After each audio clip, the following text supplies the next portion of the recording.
미가의 어머니가 은 1,100이라고 하는 어마어마한 큰 돈을 잃어버렸습니다. 근데 그 돈을 훔쳐간 사람이 자기 아들이에요. 미가예요. 그래서 어머니가 은 1,100을 잃어버리고 저주했습니다. 어떤 저주를 했는지 모르겠지만 어쨌든 저주했어요. 이 저주가 미가의 귀에 들려지고 결국에는 이 아들이 어머니에게 도로 돈을 갖다 주는 그런 상황이 벌어지고 그 어머니가 그 아들을 위해서 다시 축복하는 그런 내용이 2절에 소개되어 있습니다. 그래서 우리가 지지난주에 우리가 함께 말씀을 보았고, 그 미가가 어머니의 돈을 취한 것은 10계명 중에서 4계명이나 어긴 그런 죄악이었어요. 첫째, 어머니의 돈을 취한 것은 어머니를 공경하는 태도가 아니었다라는 말입니다. 이로써 그는 내 부모를 공경하라라는 제5계명을 범한 것이죠. 그렇잖아요. 어머니의 물건이 얼마나 귀하고 소중한 것입니까? 그런데 어머니의 돈을 훔쳐간 것은 이렇게 어머니를 공경하는 데에서 벗어난 제5계명을 범한 죄다, 이렇게 학자들이 해석을 했더라고요. 둘째, 어머니의 돈을 취한 것은 도둑질한 죄예요. 도둑질한 죄. 이로써 그는 도둑질하지 말라는 제6계명을 범한 것입니다. 그렇잖아요. 어찌든 내 것이 아니면 그거는 가져다 쓰면 도둑질하는 거거든요. 도둑질한 거거든요. 그래서 이 미가가 어머니의 돈을 가져간 것은 도둑질이다라는 그런 말입니다. 셋째, 그는 어머니의 돈을 훔치고도 어머니가 찾을 때 그 사실을 밝히지 않았습니다. 이는 거짓말을 한 것으로 거짓 증거하지 말라는 제9계명을 범한 것이다. 그렇게 학자들은 또 해석하기도 했더라고요.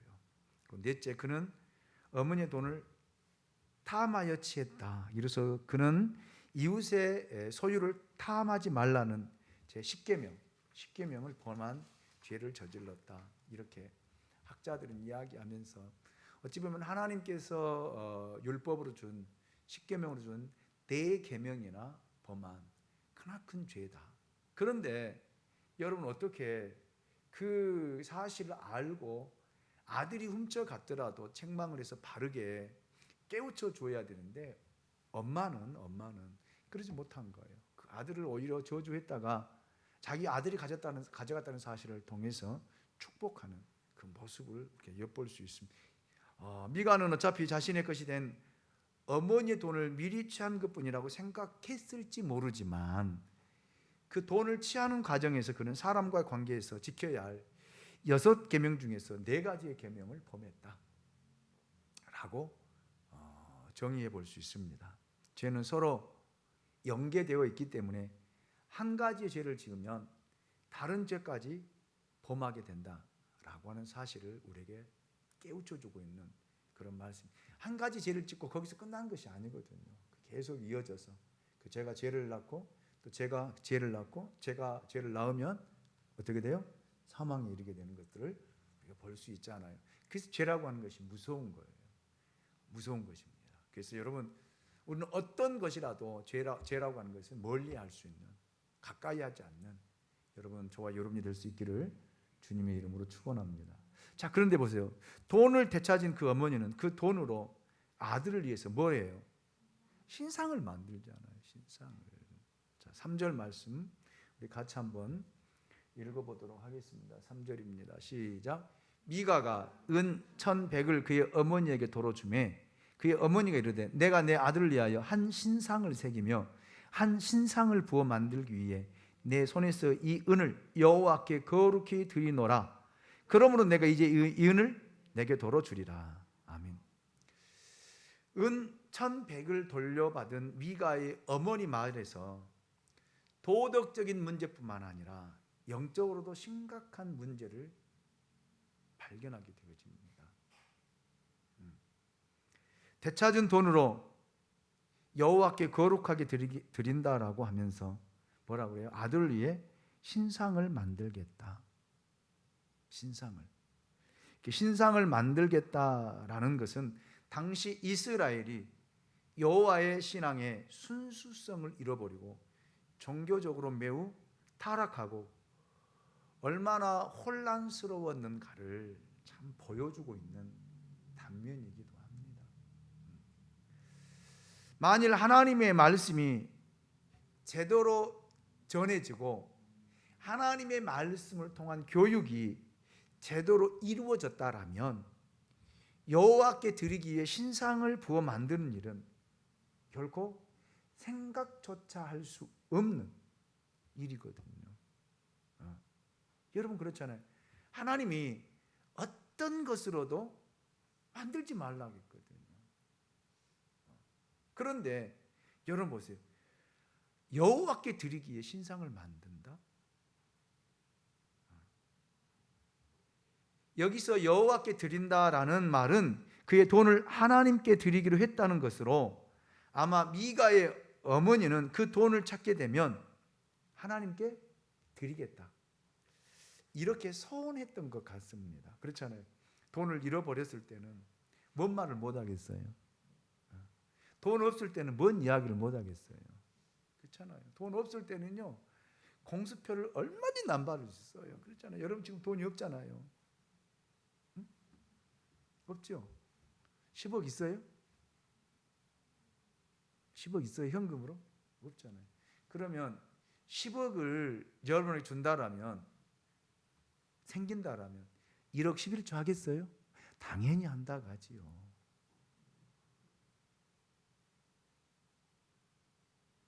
10억 드릴 테니까 1억 11조 못 하겠다는 분 손 들어 보세요.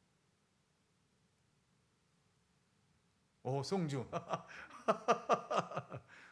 우리 성주는 천열매도 그 드렸는데 그 10억 주면 1억 못 하겠어? 솔직히 그 정답일 수 있지.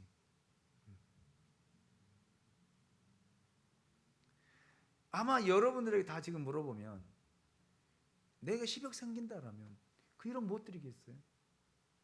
드릴 수 있죠. 왜? 지금 내게 손이 없으니까. 근데 실제적으로 10억이 딱 손에 쥐면 1억 드리기가 쉬울까요? 어려울까요? 성주 말이 맞아요. 솔직하게 못 드릴 거예요. 쉽지가 않아요. 미가의 어머니가 이 어마어마한 돈, 우리 지금 우리 돈 환산한다라면 몇십억이에요. 몇십억을 잃어버렸을 때 하나님, 이 돈을 찾게 된다라면 하나님께 드리겠습니다. 이미 잊어버렸으니까, 돌아올 것이라고 하는 생각은 못했으니까 드리겠다라고 한 거예요. 드리겠다. 여호와께 드리겠습니다. 그런데 실제 돈을 찾으니까 하나님께 서운한 것은 있고, 그래서 여호와께 드리겠다. 소원을 지키기 위해 신상을 만드는 것도 문제가 있는데, 그 신상을 만드는 목적이 아들을 위해서였다. 하나님의 말씀에 대한 무지함이 드러나고 있잖아요. 여러분, 신상을 만드는 것도 우상을 만드는 거잖아요. 어떤 신상, 어떤 것도 새기지 말고 만들지 말라라고 하는 하나님의 말씀, 그 말씀이 주어졌는데, 여러분 보세요.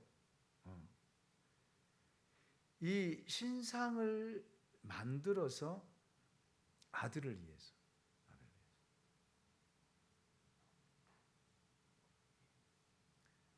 한마디로 말하면 자식을 위해서라면 뭐든지 할 수 있는 엄마의 모습.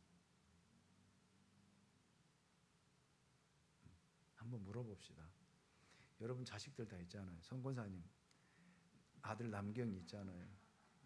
그리고 방 권사님 선준쌤과 태용이 있잖아요. 최연아 권사님 성희쌤과 성주 있잖아요. 최연희 권사님 선우 선생님과 연우쌤 있잖아요. 심집사님 현준 전사님과 유영이 있잖아요. 송 권사님 성경쌤과 원경이 있잖아요. 이미호 권사님 아들 이삭이 있잖아요. 아들 위해서라면 뭐든지 할 수 있겠어요? 못 하겠어요?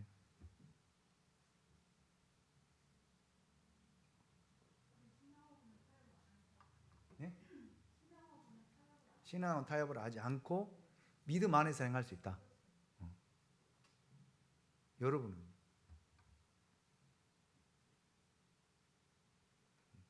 그 정답이에요. 신앙 안에서는 말씀 안에서는 자식을 위해서라도 말씀이 하라는 대로 가라는 대로 말씀 안에서 아들을 위해서 할 수 있는 일은 다 해주는 것은 좋은 일이에요. 축복된 일이에요. 아멘. 그런데 에? 어, 아니 그러니까 그런데 여러분 보세요. 하나님의 말씀에 빗나가고 하나님 말씀에서 어긋나고 하나님 말씀과 전혀 다르는데 아들을 위해서 자식을 위해서 한다? 자식을 위한 거야 아니야? 위한 것이 아니에요. 위한 거야. 멀리 볼 때 지금 당장 그 아이에게 어떤 문제를 해결할 수 있는 그 방법은 될 수 있겠지만 더 멀리 본다라면 그 아이에게는 어마어마한 좋지 못한 결과를 가져올 수 있다라는 사실이에요. 그런데 우리는요, 자식이 잘못된 길을 선택하고 잘못된 길을 걸어가고 잘못된 방향을 가는데도 우리는 말을 못해요. 왜? 자식이니까.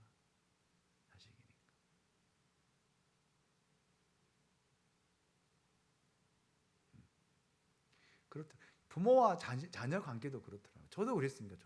저도 전도사 초기에 저희 아버님이 병에 급성 간암이 와가지고 갑자기 눈에 황달기고 와서 병원에 가서 진단을 받아보니까 급성 간암이라고 하더라고요. 근데 의사가 저한테 설명해 주기를, 전문의가 설명해 주기를, 우리가 세숫대야에다가 잉크 한 방울 떨어뜨리면 그 시작점을 찾을 수 있습니까 없습니까? 저한테 물어보더라고요. 찾을 수 없잖아요. 떨어뜨리면 확 퍼져버리잖아요. 암이라고 하는 것은 항상 시작점이 있대요. 시작점이. 그런데 저희 아버님은 시작점이 없이 그냥 한꺼번에 싹 퍼져버린 거예요. 그러면서 3개월을 이야기하더라고요. 준비하시라고. 그래서 이제 집에 뭐 지금처럼 뭐 치료제가 33년 전이니까 뭐 지금처럼 의술이 많이 발전되지 않는 상황에서 집에를 모시고 왔는데 저녁에 이렇게 신음하시는 거예요. 그리고 당신 눈에 귀신이 보이는 거예요. 저는 전도사 때고 전도사 이제 초기 때니까. 그런데 저희 아버님이 저를 모르게 저희 친가 쪽의 할머니들을 불러가지고 구슬을 하라고. 저녁마다 귀신이 보여서 당신을 때리니까 귀신을 보라고. 그렇게 이제 무당을 불러서 구슬하자고 이렇게 저희 할머니들하고 저희 아버님하고 밀거리가 있었던 거예요. 저도 모르게. 근데 그것이 들려진 거예요. 그러니까 저는 자식이니까 뭔 말을 못 하겠더라고요. 그래서 저는 놔두고 가버렸어요. 그랬더니 저희 아내가 그때 나보다 훨씬 담대했던 것 같다. 교회에 찾아가지고 목사님을 모시고 와버린 거예요. 그래가지고 군 못하게 하게 딱 맞고 할머니들한테 맞고 그 담대함이 있어야 돼. 저는 없었던 것 같다. 지금 생각해 보면. 근데 딱 맞고 이제 며느리가 시집 온 지 얼마 되지도 않았잖아요. 1년도 안 됐어요. 시집 온 지가. 우리가 10월 9일 날 결혼했고 저희 아버님이 5월 며칠 날 그 다음에 5월 21일 날인가 돌아가셨으니까 1년도 안 됐잖아요. 결혼한 지가. 시집 온 지가. 그런데 그걸 막더라고요. 딱 막고 그 다음에 할머니들 못하게 하고 목사님 모시고 가서 예배를 드리니까 귀신이 떠나는 거예요. 그래서 내가 그래서 나보다 낫다. 믿음이. 지금 같았으면 못하게 하고 내가 딱 했을 텐데 그때는 그랬어요. 그러니까 부모가 그렇다랍니까? 뭐 말을 못하겠더라고. 아버지가 그렇다니까 무슨 말을 못해요. 여러분 자식이 그렇다라면 만약에 보세요. 여러분 자녀가 어떤 질병에 걸려가지고 그 병원에서 손을 쓸 수 없다라고 이야기하는데 여러분 예수 믿지 않는 사람 가서 전 보고 와서 굿하면서 한다고 하면 어떻게 하겠어요? 송구장 못하면 어떻게 하겠어요? 예? 안 할 자신이 있어요? 감사해요. 나보다 더 낫네. 이거 지금 이 미가와 그 어머니 사이에 이루어지고 있는 빌거래예요, 빌거래. 하나님 앞에 드리겠다라고 했는데 그러면 하나님 앞에 드리겠다면 하나님 앞에 온전히 드려야 되잖아요. 맞아요, 들려요. 근데 그것 가지고 드리기는 드리는데 누구를 위해서? 아들을 위해서. 방향을 바꾼 거예요. 방향을 바꿔도 제대로 바꿨다라면 괜찮을 텐데 제대로 바꾼 것이 아니라 어떻게 바꾼 거예요? 신상을 만들겠다. 그래서 여러분 우리가 한 가정을 세우기 위해서는 정말 말씀에 깨어 있어야 돼요. 말씀에 정말로 바르게 서 있어야 돼요. 말씀에 서 있지 않으면 굉장히 많이 흔들려요. 그리고 혼란이 옵니다. 무엇이 맞는지, 어떤 것이 옳은지 판단이 안 서는 거예요. 저도 이제 신학교에 들어가서 1학년이니까요. 결혼할 때가 2학년이 됐구나. 2학년이 때였으니까 여러분 말씀에 대한 것이 바르게 서 있지만 물론 중고등부 때, 청년 때 말씀의 훈련을 받아서 교육을 받았지만 확고한 것이 없으니까 흔들리더라고요. 무엇이 옳은지, 어떤 방향이 옳은지, 정말 이렇게 하면 살 수 있을까? 이렇게 하면 정말 나을 수 있을까? 이렇게 하면 되지 않을까? 이거 굉장히 혼란스럽고 혼돈되는 거예요. 여러분 우리가 생활하다 보면 그렇잖아요. 어떤 것을 선택할 때에 말씀에 정확히 서 있으면 이거는 하나님의 말씀에 어긋난 거다, 하나님의 말씀이 아닌 거다라고 딱 분별되어지면 지켜나갈 수 있잖아요. 아멘? 그런데 이 말씀의 기준이 없어지면요 모든 것이 헷갈리는 거예요. 누구의 말이 옳은지, 어떤 것이 옳은지 그런지를 판단을 못하는 거예요. 그래서 교회 부흥이라고 하는 것 매체를 가지고 들어와서 목사를 유혹하면요 홀라당 넘어갈 수밖에 없어요. 왜? 급한데? 교회가 지금 존립을 하느냐 못하느냐 기로에 서 있어가지고 이단이 미끼 가지고 딱 들어와서 부흥시켜주겠다, 해주겠다. 그럼 어떻게 하겠어요? 부흥이 먼저예요? 뭐가 먼저겠어요?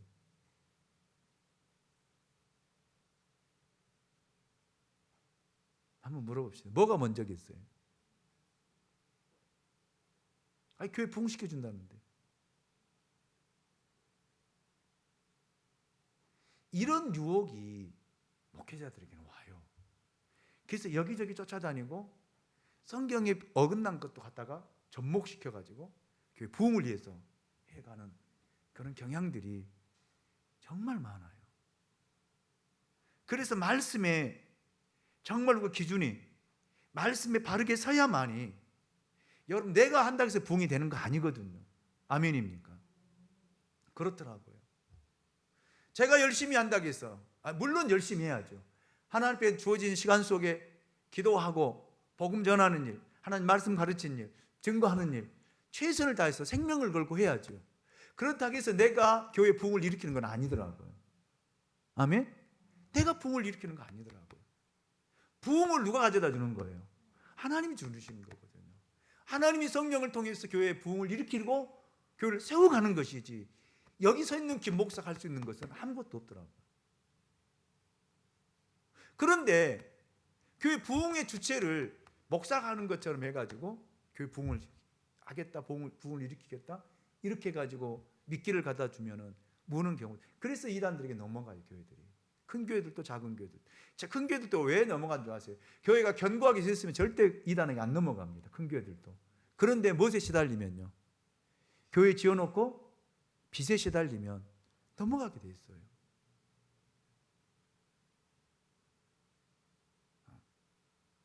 그래서 여러분, 더군다나 만물의 마지막 때에는요, 하나님 말씀에 서야 됩니다. 말씀의 기준이 여러분 자리 잡아야 될 줄로 믿습니다. 그래 흔들리지 않아요. 넘어지지 않는다. 정확하게 말씀을 가지고 판단하고 말씀을 가지고 기준을 삼아서 어떤 상황이 와도 어떤 환경이 와도 흔들리지 않냐고 갈 수 있어야 돼요. 아멘입니까? 미가의 어머니 보세요. 제가 볼 때는 굉장히 믿음 있는 사람인 것 같아요. 자기 집안에 뭐를 세울 정도로, 제사장을 세울 정도로 믿음이 있었던 것 같아요. 근데 말씀이 없는 믿음, 영적으로 깨어있지 않는 믿음, 자기 생각이 옳은 것인 줄 알고 행동하는 사람의 전형적인 모습을 미가 어머니를 통해서 우리가 이제 발견하게 될 거예요. 그래서 저는 우리 교회 모든 성도들은, 모든 교우들은 하나님 말씀의 토대 위에 여러분의 믿음이 서기를 원합니다. 그리고 하나님의 말씀을 가지고 영적인 분별을 할 수 있기 원합니다. 옳고 그름을 명확하게 분별할 줄 알아요. 영적인 분별력이 있어야 된다라는 말입니다. 아멘. 그래야만이 혼란스러워지 않아요. 어찌됐든 이 미가의 어머니는 하나님의 말씀에 대한 무지가 너무 컸던 거예요. 말씀에 대한 것을 너무 몰랐던 것입니다. 미가의 어머니는 가증스러운 신상을 만들어 숭배하면서도 그것을 여호와께 대한 간절한 믿음의 표현인 양, 이것이 믿음의 모습인 양 여겼던 것입니다. 이는 그 시대가 영적으로 얼마나 어둡고 무지했는가를 가늠해 볼 수 있는, 어쩌면 그 시대의 믿음의 한계가 드러났다라고 이야기할 수. 모든 학자들이 그렇게 번역을 했더라고요. 해석을 해놨더라고요. 보니까 당시 거의 모든 사람들이 이와 같이 잘못된 믿음을 소유하고 살았던 것 같아요. 그래서 우리가 사사기를 쭉 보아왔지만 사사기의 결론이 뭐예요? 결론이 뭐예요? 오늘 본문의 결론이 뭐예요? 왕이 없었으므로 사람마다 자기의 소견에 옳은 대로 행했더라. 이게 그러니까 자기의 생각이 기준점이 되는 거예요. 자기의 경험이 기준점이 된 거예요. 경험이. 그래서 자기 소견에 옳은 대로 행한 거예요. 아, 이렇게 하면 이게 맞겠구나. 이렇게 하면 하나님 기뻐하겠구나. 이름은 뭐예요? 여호와의 이름으로. 여호와께 드리니까. 신상을 만들어 놓고도 여호와께 드리니까 자기 생각, 자기 기준, 자기가 가지고 있는 믿음의 그 깊이, 이거 옳은 줄 알고 드리고 했다라는 말입니다. 그 시대 모든 사람들이, 사사시대에 살았던 모든 사람들이 거의 다.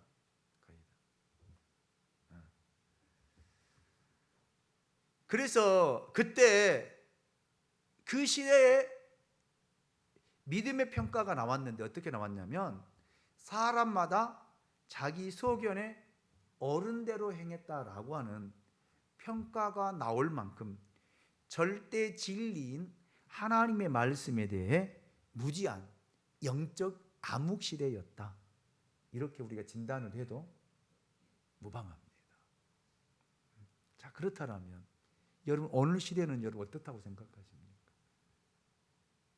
여러분이 여러분의 믿음으로 지금의 현 시대를 진단한다라면, 우리가 진단해야 되잖아요. 그렇죠? 시대를 읽어야 되잖아요. 그렇다면 이 시대를 여러분이 진단한다라면 여러분 이 시대를 어떻게 진단할 것 같아요?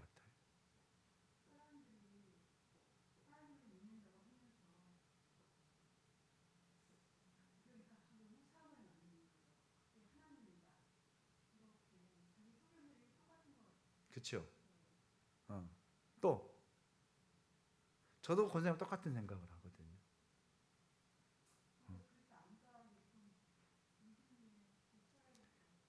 모든 사람들이 생각하고 사고하는 것이 믿음이 있다라고 하는 사람들이 신앙에는 자기 뭐가 있냐면 기준점이 있어요. 그래도 내가 신앙생활 이 정도 했는데, 그래도 내가 교회 안에서 이런 훈련을 받았는데, 제자 훈련을 받았고, 이런 내가 훈련을 받았고, 내가 그래도 이 교회에 목사고, 장로고, 안수집사고, 권사인데, 자기의 뭐가 생긴 거예요? 기준점이 생긴 거예요. 자기 소견에 옳은 대로 행동할 수밖에 없는. 말씀이 있지만 말씀이 거의 사람들에게 물어보면 그러더라고요. 제가 그래서 참 감사하다 그랬어요. 이번에 우리 노예 장로 고시가 있었는데 5분이 시험을 봤거든요. 제가 면접하면서 물어봤어요. 이제 장로 되시는데 1년의 성경 얼마나 읽으세요? 물어봤어요. 일독을 못해요. 일독을 안 하더라고요. 그러면 성경을 지금까지 신앙생활을 오면서 성경 일독이라 했습니까? 물어보니까 대답을 못해요. 대답.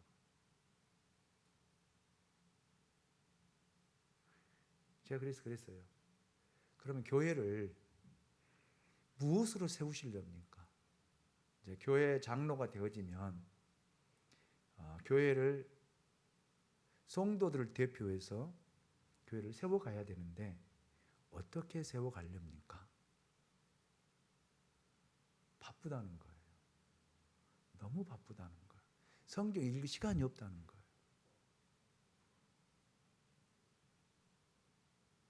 그 대답을 하더라고요. 그래서 제가 약속하시죠 그랬어요. 저 앞에서 약속하지 말고 하나님 앞에 약속하시죠. 최소한 장로는 1년에 1독 이상은 해야 될 거 아닙니까? 성경 읽어야지.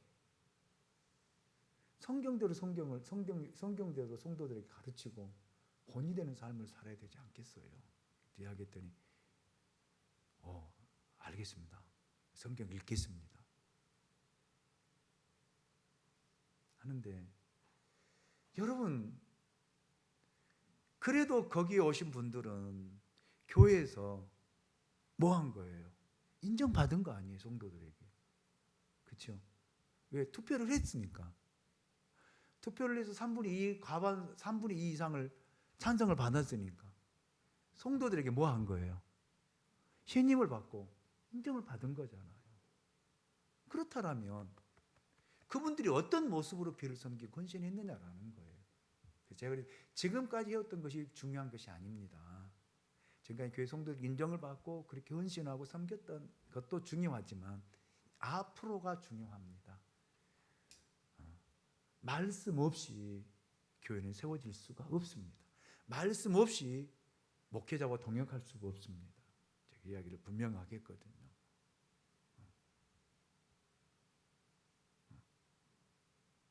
그러면서 성경 읽어라.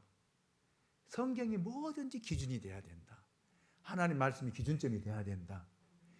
그렇게 했어요. 그런데 참 우리 교회는 그래도 한 주간 성경 읽기라고 하는 것이 있어서 감사하고, 그 풀면은 답만 찾든 뭐 하든 그래도 1년에 1독을 하잖아요.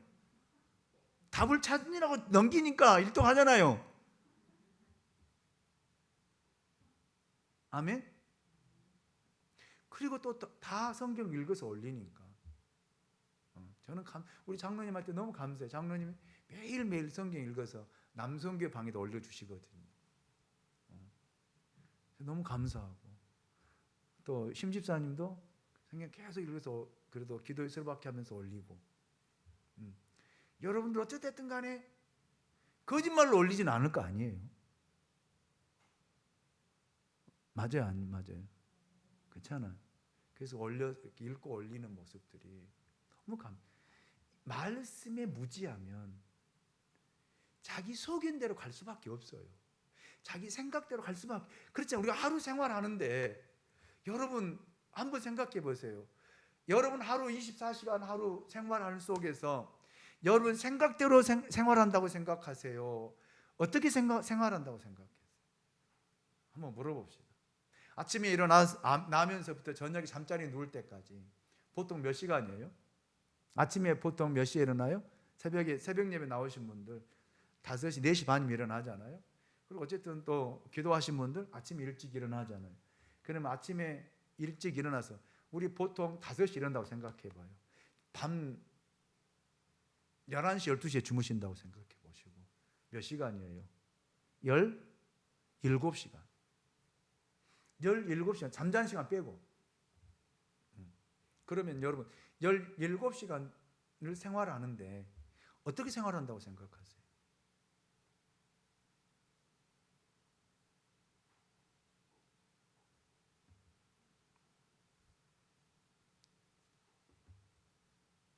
어떻게? 여러분 소견대로 산다고 생각하십니까? 아니면 하나님의 말씀대로 산다고 생각하십니까? 물론 하나님 말씀대로 살 때도 있고 하나님 말씀이 기억나고 생활할 때도 있지만은 프로테지로 따진다라면 어떻게 사는 게 더 많다고 생각하세요? 내 소견대로 살 때 훨씬 많아요. 이거예요, 그거예요, 그거.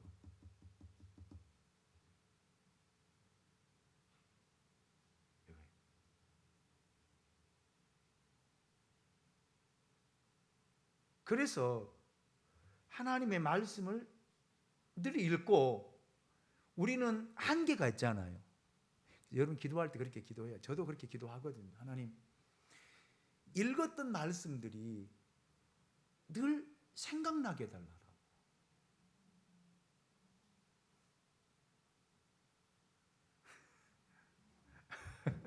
아멘. 여러분 주일 설교를 오늘 주일 본문이 어디예요? 마태복음 9장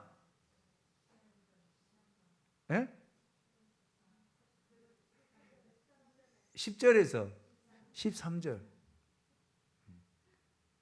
이 말씀을 주일 낮 예배 들은 거로 잃어버리면 안 돼요. 이 말씀이 한 주간 동안 계속 여러분 머릿속에 정리되어져서 맴돌아야 돼요. 아멘? 그래서 긍휼히 여기는 마음이 뭘까? 설교를 들었는데, 그런데 긍휼히 여기는 마음은 나보다 연약한 사람, 나보다 약한 사람, 더한 사람, 더할 수도 있지만 그 사람들에게 사랑의 손길을 내미는 거예요. 그래서 목사님이 뭐 하라고 했다고? 바카스라고 나는 정해주지 않았어. 드링크라겠지. 바카스라고 안 했어요. 드링크라겠지. 드링크를 너 갖고 다니라겠습니까? 너가 다니면서 이런 분이 만날 때 주의 이름으로 드리는 거예요. 따서 이거 드세요. 수고하십니다. 힘내세요.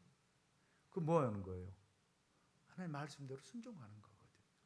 행하는 거거든요. 아멘?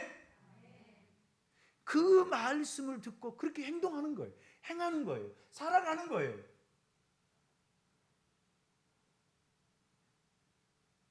주일날 오후 예배 들었던 말씀, 내 소견대로 살지 않게 해달라. 그래서 주님이 뭐라고 했어요? 나를 따라오려거든 자기를 뭐하고? 부인하고. 나를 부인해야 돼.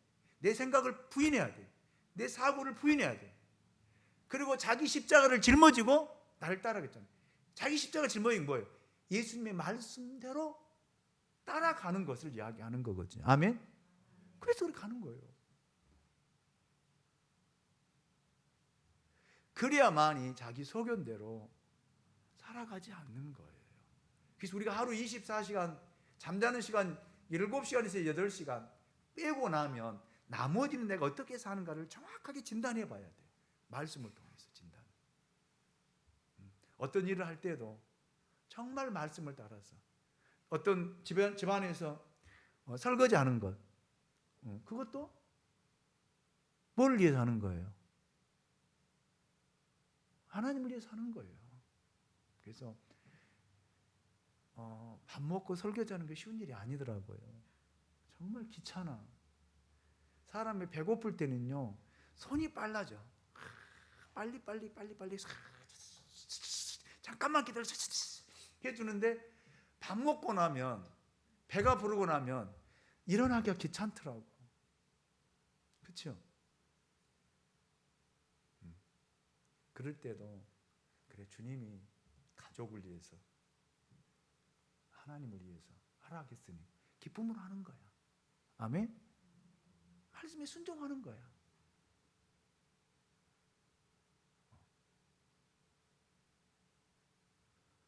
어떤 일을 하더라도 아침에 출근할 때도 마찬가지. 그래서 제가 기도하면서 가라. 차를 타기 전에도 기도해라. 우리 장로님도 심집사님도 우리 최현희 권사님도 방 권사님도 운전하신 분들은 운전대 앉지 먼저 기도하세요. 하나님 오늘도 나와 동행해 주시고 운전대 붙잡아 주시고 작은 사고도 생기지 않게 하시고 교통법규를 지키며 운전하게 하옵소서. 그렇게 해요. 그러면 내가 운전하는 것이 아니라 누가 함께 하는 거예요? 하나님이 함께 하는 거예요. 내 소견대로 가는 것이 아니라 내 마음은 교통법규 어겨야 되는데 하나님이 함께 하니까 지켜가는 거야. 나는 마음이 바빠서 그냥 유턴하고 싶은데 하나님이 함께 해서 야 천천히 가자. 주님이 그렇게 하시면 지켜가는 거예요. 그 내 소견은 내 생각은 빨리 가야 돼. 저 유혹 많이 받아요. 여기서 여기 유턴하면은요 서 있으면 뒤에서 빵빵거리면 굉장히 불안하더라고. 솔직히 고백하면 새벽에 업소를 돌을 때가 있어요. 선교사님 옆에 태울 때는 신호 정확히 지켜요. 옆에서 보니까. 근데 내려다주고 올 때에는 없어. 그리고 이제 여기 올 때 봐. 심지선 차 나갔나 안 나갔나. 아니 솔직히 고백하는 거예요. 그리고 지켜야지 하고 딱 서 있는데 뒤에서 빵빵거리면 그냥 돌아버려. 그럴 때가 몇 번 있었어요. 아니 솔직히 고백하는 거예요. 그래.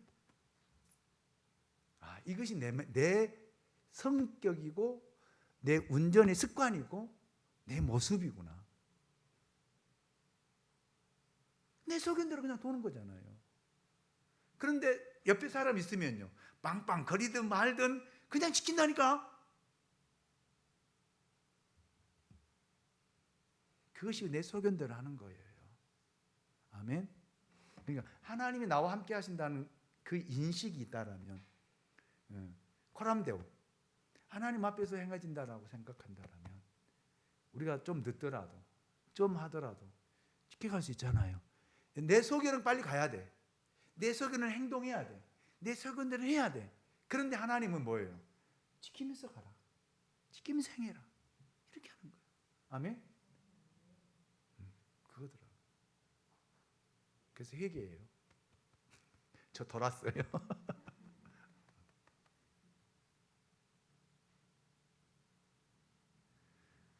이스라엘 백성들이 그랬다는 거예요. 하나님의 말씀이 있지만 하나님 임재에 계시지만 생활하다 보면은 살다 보면은 여러분 하나님의 말씀이 기준이 된 것이 아니라 자기 생각이 자기 방법이 우선시 되는 거예요. 그래서 제가 어제 신방 가면서 우리 창현 집사님 그랬어요. 집사님 그냥 걱정하지 말고 목사님하고 소통을 잘해라. 언제든지 전화해라. 결정하지 못할 때 전화해라. 무슨 일이 있을 때 전화해라. 내가 하는 말씀으로 내 생각으로 내가 결정을 하지 않을 거다. 하나님 앞에 기도하고 결정을 해서 해드릴 테니까 그렇게 해라. 너무 마음이 편하다고, 감사하다고 그 이야기를 하더라고요. 그래서 내가 감사하다 그랬는데, 여러분 우리는 어쩔 수 없어요. 사람의 본성이 있기 때문에, 죄의 본성이 있기 때문에 자꾸 내 본성대로 가고자 하는 그런 욕망과 유혹들이 너무 많거든. 아멘. 솔직히 그래서 자기 소견대로 하고자 하는 것들이 너무 많아. 그러지 마시고 여러분 보세요. 하나님이 원하는 대로. 아멘. 하나님이 여러분과 함께 계시기 때문에, 하나님이 내 안에 계시기 때문에, 아멘.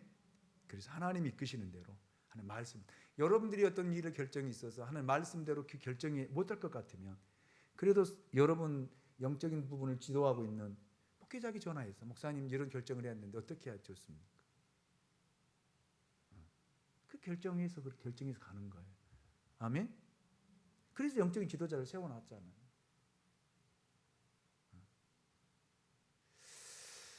자, 이렇게 이 시대는 이렇게 영적인 암흑 시대, 자기 소견대로 행하는 것이 옳은 줄 알고 행했던 시기가 바로 그 시기입니다.